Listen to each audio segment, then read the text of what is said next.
Christ nous presse. Parce que nous estimons que si un seul est mort pour tous, tous donc sont morts, et qu'il est mort pour tous, afin que ceux qui vivent ne vivent plus pour eux-mêmes, mais pour celui qui est mort et ressuscité pour eux. Ainsi, dès maintenant, nous ne connaissons plus personne selon la chair. Et si nous avons connu Christ selon la chair, maintenant nous ne le connaissons plus de cette manière. Si quelqu'un est en Christ, il est une nouvelle création.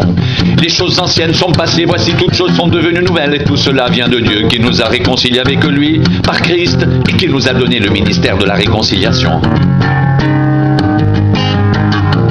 Car Dieu était en Christ, réconciliant le monde avec lui-même, en n'imputant point aux hommes leurs offenses.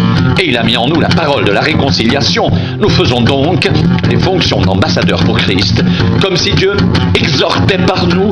Nous vous en supplions, au nom de Christ, soyez réconciliés avec Dieu. Celui qui n'a point connu le péché, il a fait devenir péché pour nous, afin que nous devenions en lui justice de Dieu.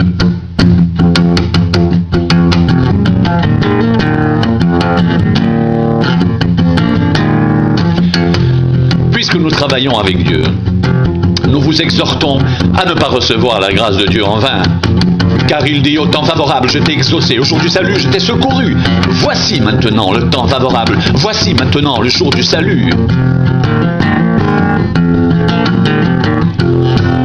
Nous ne voulons scandaliser personne en quoi que ce soit, afin que le ministère ne soit pas un objet de blâme.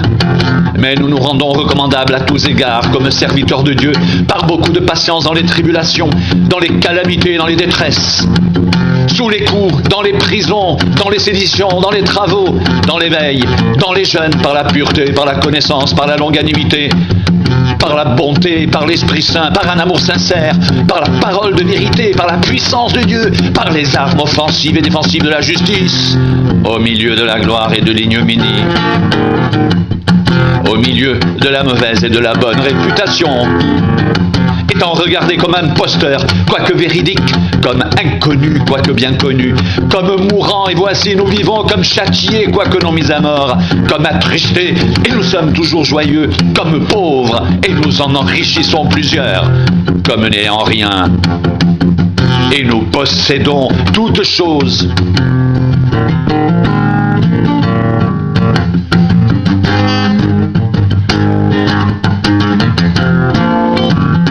Notre bouche s'est ouverte pour vous, Corinthiens.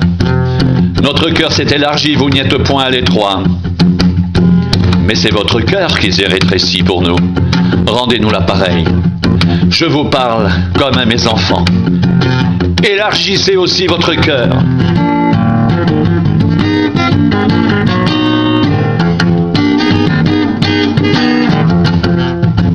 Ne vous mettez pas avec les infidèles sous un joug étranger, car quel rapport y a-t-il entre la justice et l'iniquité?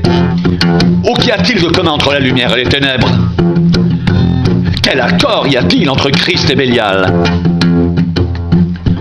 Ou quelle part a le fidèle avec l'infidèle? Quel rapport y a-t-il entre le temple de Dieu et les idoles? Car nous sommes le temple du Dieu vivant. Comme Dieu l'a dit, j'habiterai, je marcherai au milieu d'eux, je serai leur Dieu et ils seront mon peuple.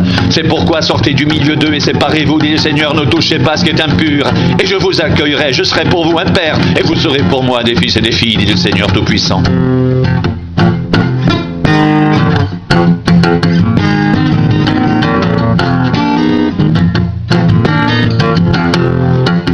Ayant donc de telles promesses, bien-aimés, purifions-nous de toute souillure de la chair et de l'esprit, en achevant notre sanctification dans la crainte de Dieu. Ayant donc de telles promesses, bien-aimés, purifions-nous de toute souillure de la chair et de l'esprit, en achevant notre sanctification dans la crainte de Dieu. Ne vous mettez pas avec les infidèles sous un joug étranger, car quel rapport y a-t-il entre la justice et l'iniquité? Ou qu'y a-t-il de commun entre la lumière et les ténèbres? Quel accord y a-t-il entre Christ et Bélial? Ou quelle part a le fidèle avec l'infidèle? Quel rapport y a-t-il entre le temple de Dieu et les idoles? Car nous sommes le temple du Dieu vivant. Comme Dieu l'a dit, j'habiterai et je marcherai au milieu d'eux. Je serai leur Dieu et ils seront mon peuple. C'est pourquoi sortez du milieu d'eux et Séparez-vous, dit le Seigneur. Ne touchez pas à ce qui est impur, et je vous accueillerai. Je serai pour vous un père, et vous serez pour moi des fils et des filles, dit le Seigneur Tout-Puissant.